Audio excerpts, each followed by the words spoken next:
Hello everyone, it's me Uncle John. Today I am going to read chapter 11, Dr. Lanyon's story.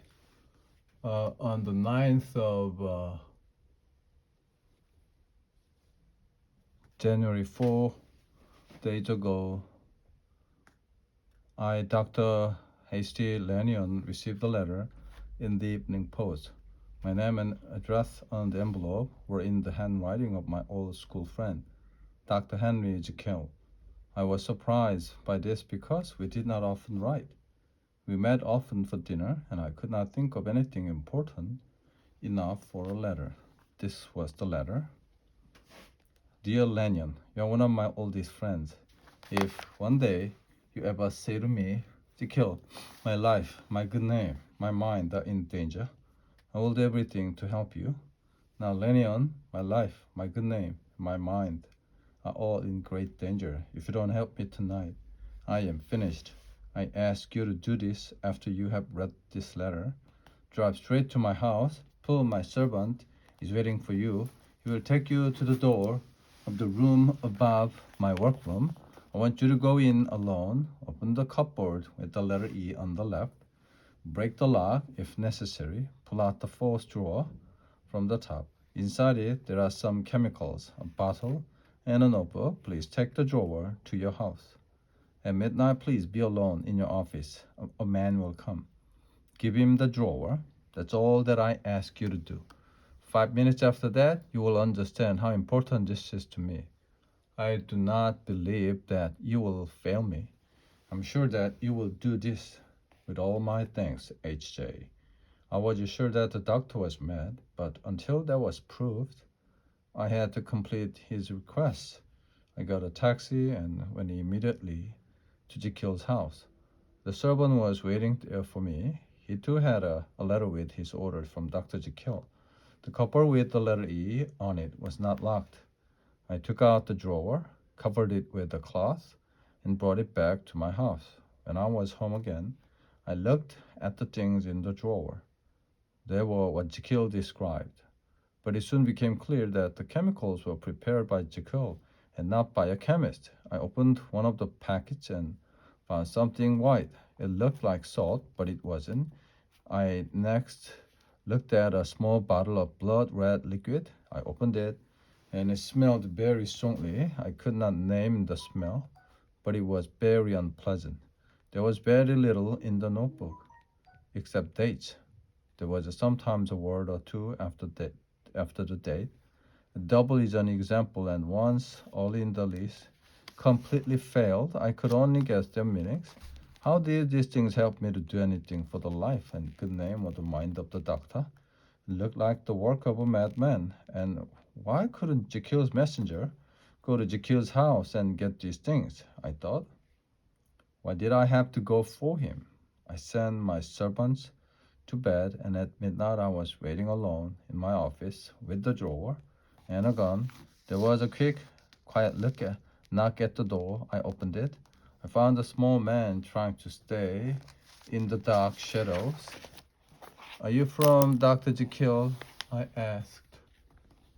He made a noise that I understood as yes. I told him to come in. He saw a policeman come into the square on the far side. He fearfully hurried inside. This worried me a little, and I kept my hand on the gun in my pocket. I took him into the bright light of the office, and there I studied my visitor. He was a stranger to me. He was small, as I have said, and ugly, and I noticed that I had a very strong feeling of dislike and sickness. His clothes were expensive and very well made, but they were too big for him. Unusually, that did not amuse me. He was worried and excited at the same time. Have you got it? He cried. Have you got it? He put his hand on my arm to shake me. I pushed it off. You forget, sir, I said, that we have not met in the usual way. Please sit down. I'm very sorry, Dr. Lanyon. He sat down. You're quite right. Your friend Dr. Jekyll sent me here on an important piece of business, and I understand that a drawer. He pointed to the drawer. There it is, sir, I said. He jumped out of his seat and almost went to it. Then he stopped suddenly and put his hand over his heart. His face was white, and I was afraid for his life in his mind. You must be calm, I said. He gave me a terrible smile. I picked up the drawer and looked at the things in it. He saw that they were all there. Then he said to me, "Do you have a glass?" I gave him what he wanted. He put some of the liquid from the bottle into the glass. He put in some of the chemical and mixed the two together. The liquid seemed to get brighter and began to smell even more strongly than before. My visitor watched it closely. Then he put the glass down on the table. He looked at me carefully. "Now, will you be sensible?" He said. "Can I take this glass away without any questions, or must you have answers? Think carefully before you reply. I can leave now, or you can watch something terribly shocking." "I want to see the end of this," I said. "Lanyon," he said, "do you remember your promise when you became a doctor of medicine? This is a secret. Remember your promise and keep it a secret." He put the glass to his mouth and drank the liquid, all of it. I watched him. With a cry, he reached for the table and nearly fell down. His eyes opened wide and strange noises came from his mouth. Then he began to change. He seemed to get bigger. His face suddenly went black and parts of it moved like liquid. I was frightened and I jumped back against the wall. Away from him, I put a hand to my mouth. Oh God, I heard myself crying again and again. There in front of my eyes, pale and shaking like a man back from death, there was Henry Jekyll. I just cannot write down the things that he told me. In the next hour, I saw what I saw. I heard what I heard. Now I ask myself, do I believe it? And I cannot answer that question. I cannot sleep. A terrible fear is with me every hour of every day and night. I cannot think about the evil man and the terrible things that he told me without fear. I know that I shall soon die, but I will die without understanding. I can only tell you one thing, Utterson. The evil person in my house then now was a man called Hyde, the murderer of Sir Danvers Carew, the man that every policeman in the country is looking for, Hasty Lanyon. Chapter 12, Henry Jekyll's story. I, Dr. Jekyll, was born in the year 1830. My family was rich. I studied to be a doctor. I liked the hard work. Other people soon had a good opinion of me, and I liked that too. I seemed to have a good future in front of me. Everything looked bright and good. My worst problem was my love of fun. I enjoyed the wild nightlife too much. Many people have found that a love of fun helps them to enjoy life. I wanted to seem serious, and this did not help, so I was careful to hide this side of my life. In this way, my life became a lie. Even before I finished my study, I already had a double life. My actions were not serious, but I did not want them to be a part of my working life. The years passed and I grew older and more sensible, but it was too late to change my double life.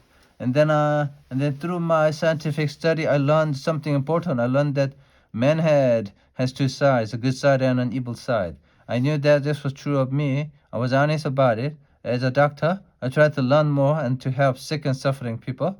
The other part of me was also honest about its research. Slowly, it became clear to me that man is not just one person, he is two people. Can I separate the two sides? I asked myself. Can I make two people, one good, one bad, from a single person? If I can, life will be much easier. The bad person can live in his own bad way without hurting the good person and people's opinion of him. And the good person's good name will be in no danger because of the other person's bad action. It seems wrong that we have to live with both persons in the same body. At the time I was doing some scientific work, I found that some chemicals have a great power. They can change a person's body. They can change its shape, make it bigger or smaller. I do not want to be too clear about the scientific part of this story. My reason, because as my story will show, my experiments were not completed. It was a long time before I decided to try the chemicals. There were too many things that could go wrong. I was afraid of dying, but finally I had to know. I had to have the answer. My experiment just showed that what is it? Showed me the liquid that was necessary. Then I brought from Moore and Company, the chemist, a lot of the special salt chemical that I needed to put into it. Late one night, I carefully put the salt chemical and liquid into a glass and mixed them together. I watched the liquid change color. Then nervously I drank what was in the glass. I felt terrible pain and a great sickness, but then quite quickly the pain went away and I began to feel much better.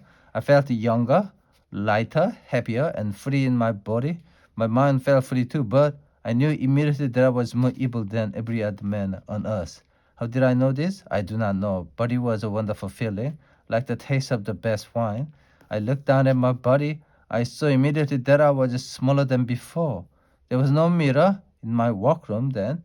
I brought it in later, so that night I went quickly across the dark courtyard and into the house. It was after midnight. All my servants were asleep, so they did not see me. I went quietly up to my bedroom and straight to my mirror. For the first time, I saw the man that I decided to call Edward Hyde. He was much smaller and younger than Henry Jekyll. I can only believe that the evil side of me was not fully grown. It was not as strong as my good side. The worst part of me was not as old and tired as the good and honest part. The ugly face in the mirror was an evil face. I knew that. But I felt no fear. I welcomed it because it seemed very natural. Face looked more alive than my usual face. Later I realized that people could not come near me without a feeling of great dislike. They hated me before I even spoke.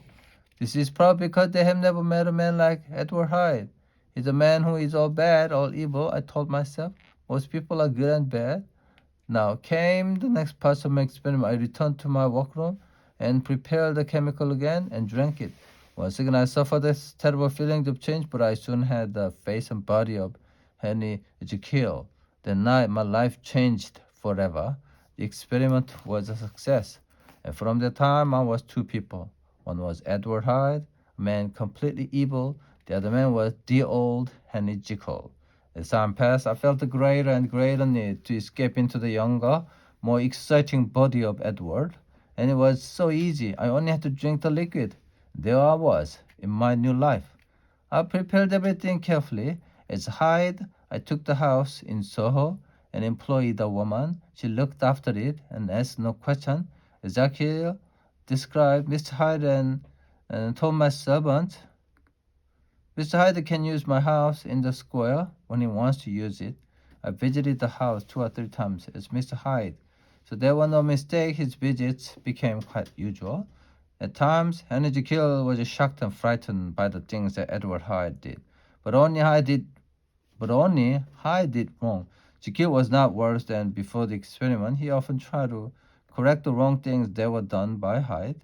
Then I made a will that you did not like it. Why did I make it? Because I wanted to be able to change from Dr. Jekyll to Edward Hyde without losing all my money. I wouldn't like to describe everything that I did as Edward Hyde, but I will tell you about one accident. It happened one night. I knocked down a child. This made another man very angry.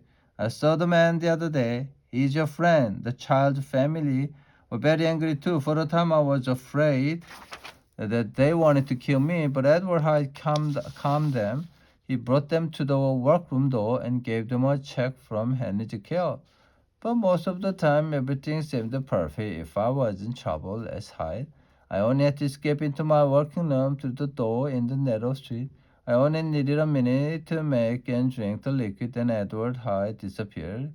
In his place, sitting quietly at his desk, was a good, honest Henry Jekyll. Edward Hyde was an evil man. Slowly, his actions got worse and worse. Then 2 months before the murder of Sir blah blah blah, I went out one evening and returned late. When I woke up the next morning, I looked down at my hand. The skin on it was darker. It was half covered in thick hair. It was the hand of Edward Hyde. I looked at it for almost a minute before I jumped out of bed. I ran to the mirror and looked at my face. Yes, there it was. There was no mistake. I went to bed as Henry Jekyll, but I have woken up as Edward Hyde. I thought, how could it happen? What went wrong? What am I going to do? All my chemicals were in my workroom, but I had to get to them. It was late in the morning, and my servants were already working in the house. But I had to go through the house, across the courtyard. Then I remember. Of course, the servants have seen Edward Hyde in the house before now, and I left. I dressed quickly, went downstairs. One of my servants saw me. He looked a little shocked when he saw Hyde so early in the morning, but he said nothing. I hurried across the courtyard as fast as I could, straight to my workroom and quickly mixed the liquid. Then I drank it. Dr. Jekyll returned to the house for his breakfast. Chapter 13, the end of the story. After this, I began to think more seriously about my two different lives. When I was Henry Jekyll, I knew very well about Mr. Hyde's activity, and I began to see a new danger. Hyde is becoming too evil, too strong, I thought. Perhaps the time will come soon when I will not be able to change back to Dr. Henry Jekyll. Hyde will have too much power. I shall be with him for the rest of my life. I knew that it was a real danger. Sometimes I had to make the liquid 2 or 3 times stronger than usual before I could change back from Hyde to Dr. Jekyll. I had to choose between these two, Jekyll or Hyde. Jekyll did not have the excitement, the almost pleasant dangers of Hyde's life, but Hyde did not work as doctor. He was hated, and he had no friends. I decided not to bring Hyde back again. I preferred the old doctor with his friends. I decided, so I said goodbye to Hyde. I missed feeling younger. I missed the excitement of Hyde's life, but for 2 months I did not bring him back. Then in an hour of weakness, I went to my workroom and made a terrible liquid and brought him back again. I was frightened by what happened next. Hyde was a prisoner for 2 months. So now he was like a wild animal. I could feel the new power of his evil way. He wanted to shout and scream and hurt somebody. Then I met the unlucky sir, Denver's crew in the street. He asked me a simple question. I enjoyed hitting him again and again. I only stopped when I was tired. I looked down at the broken body of the old man and suddenly I felt fear. Hyde was in danger. Hyde had to get away. I ran through the dark shadows of the street to my house. In Soho, I was shaking with fear and excitement. When I got to the house, I threw all my papers. Then I went out into the streets again and hurried to my workroom. There I felt safe. I sang a song as I mixed the chemical and the liquid. I drank it and thought of the dead man and laughed and laughed. After the terrible pain of change ended, I fell down onto my knees because I was that good man again. I covered my face. I wanted to scream loudly when I thought of the terrible murder of that poor old man. Tears poured from my eyes. I asked God to forgive me. Next day, the newspapers were full of the story of the murder of Sir Danvers' crew. I read all of them. I learned for the first time that someone watched the murder from a window. Now the police had the name of the murderer, Edward Hyde. The crew murder made my future clear. It was impossible to bring Hyde back because the world was looking for him. The world was waiting to take the life of a murderer. I will never bring him back again, I told myself. I locked the door from the working room to the street and broke the key. I finished with evil. I promised myself I will work harder. I will help weak, ill, and suffering people. You know that I tried to do this during the last months of last year. I never dreamed of bringing the terrible Edward Hyde back again. On a fine, clear January day, when there was not one cloud in the day sky, I was just sitting in the sun in Regent's Park. I was resting after the hard morning's work. The birds were singing. My mom was not busy. Perhaps I was sleepy, simply remembering happy days when I was young. Suddenly I had feeling the pain, sickness, and shock. When the pain left me, I looked down. My clothes were hanging over the smaller body and legs of Edward Hyde. I could not believe it. A minute before, I was safe, rich, and loved. The good honest Dr. Jekyll. Now suddenly I was the man that everybody was looking for. A man without a home, a murderer. I had to change back again, and quickly, before somebody saw me. But how could I get the chemicals that I needed? They were in my workroom, and the street door to the workroom was locked. I could not go into the house from the square. Everyone was looking for Mr. Hyde, my servants too. What can I do? I thought. Quicker than Jekyll. He thought of Lanyon. How can I reach him? And how can I ask him to steal things from his friend, Dr. Jekyll? Something, and I laughed. I can still write a letter in my handwriting, and I knew immediately what I had to do. Walked out of the park, stopped passing a taxi, drove to Portland Street. The driver looked at the clothes that didn't fit me. It was clear amused, but he said nothing. In Portland Street, I went to a cheap hotel and asked for a private room. The man at the hotel desk looked at my clothes, smiled. But the look on my face quickly took the smile from his mouth. I asked for some paper, and he gave it to me. Then I went to the room. Then I sat at a table. I wrote 2 letters, one to Lanyon, one to Paul. Then I paid a servant at the hotel, and he took them. The rest of the day was a time of great fear. Most of the time I sat alone in the hotel room. Waiter brought my dinner to me. sat by the fire when it was dark. I left the hotel, walked through the empty streets of the city until midnight. I walked quickly and stayed in the shadow. Once a woman spoke to me, but I hit her across the face and she ran away. I changed back to myself, to Dr. Jekyll at Lannion's house. He was shocked, and the fear on my old friend's face hurt me. He was angry with me, of course, but the memory of those terrible hours at Hyde frightened me most. I was terribly afraid. Not afraid of murderous death, but afraid of being Hyde. I listened to Daniel's angry word, but I seemed to be in a dream, and I seemed to walk home and go to my bed in that same dream. Slept well at home. I felt weak but calm. I hated the evil man who slept inside me, but I was at home in my own house again, and the chemicals that I needed. After breakfast, I walked across the courtyard to my workroom. I was enjoying the cold but clear air. Suddenly, I began to change into Hyde again. I realized immediately what was happening. I had enough time to reach my room over the workroom. Then I was filled with the power of a Hyde's evil. I worked quickly, but I had to take double the usual amount of the liquid before I was Jekyll again. 6 hours after that, the pen and the change returned. Again, I had to take the liquid. From that day, only the chemical kept Hyde away. At all hours of the day and night, I felt pain and suffered the change. When I slept, I woke up as Hyde. Even if I fell half asleep for a minute in my chair, the same thing happened. I was afraid to sleep, but when I stayed awake, the changes still came. When the power of the chemical became weak, I became Hyde. Without sleep, and with a terrible fear, my health began to leave me, and as Jekyll got weaker, Hyde grew stronger. Another lost, terrible thing has happened. I sent Paul for more chemicals when the chemicals from Moore and Company were nearly finished. I mixed them with the liquid, but they were not strong enough. The color of the liquid was different. I drank it, but nothing happened. Paul will tell you all that he searched London for more chemicals. I believe now that there was something in those first chemical. I was not there. The other chemical. That unknown something gave the chemical its power. About a week has passed. I'm using the last of the old chemical so I can write this to you. This is the last time that Henry Jekyll will have his own mind. He will not see his face in the mirror again, and I must bring my story to an end quickly. If the change comes now, Hyde will destroy this letter, but if I have already finished it, he will be too busy. He has to think of a way to escape the death of a murderer. Will Hyde hang as a murderer, or will he be brave? Will he kill himself and escape that death? I do not know. This is my real hour of death. Future will happen to another person. Here, then I'm putting my pen down. I'm ending the life of the unhappy Henry Jekyll. The end.